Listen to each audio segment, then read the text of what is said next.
टपरीसारखा चहा बनवण्यासाठी तुम्हाला काही गोष्टी लक्षात ठेवाव्या लागतील.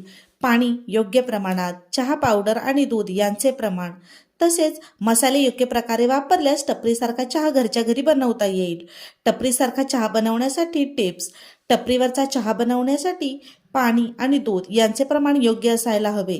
साधारणतः 2 कप चहासाठी 1 कप पाणी आणि 1 कप दूध घ्या. चांगली चहा पावडर वापरा. जास्त प्रमाणात चहा पावडर वापरल्यास चहा कडू होऊ शकतो. वेलची, लवंग, आले बारीक करून टाका. आल्यामुळे चहाची चव वाढते. साखर चवीनुसार टाका.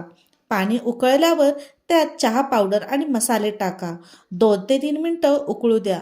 त्यानंतर दूध आणि साखर घालून पुन्हा 2 ते 3 मिनिटे उकळवा. चहा 5 ते 7 मिनिटं उकळवा. यामुळे चहाची चव चांगली येते. शक्य असल्यास मातीच्या कपात चहा प्या. यामुळे चहाची चव अधिक चांगली लागते. टपरीसारखा चहा बनवण्यासाठी तुम्हाला काही गोष्टी लक्षात ठेवाव्या लागतील. पाणी योग्य प्रमाणात, चहा पावडर आणि दूध यांचे प्रमाण, तसेच मसाले योग्य प्रकारे वापरल्यास टपरीसारखा चहा घरच्या घरी बनवता येईल. टपरीसारखा चहा बनवण्यासाठी टिप्स. टपरीवरचा चहा बनवण्यासाठी पाणी आणि दूध यांचे प्रमाण योग्य असायला हवे. साधारणतः 2 कप चहासाठी 1 कप पाणी आणि 1 कप दूध घ्या. चांगली चहा पावडर वापरा. जास्त प्रमाणात चहा पावडर वापरल्यास चहा कडू होऊ शकतो. वेलची, लवंग, आले बारीक करून टाका. आल्यामुळे चहाची चव वाढते. साखर चवीनुसार टाका.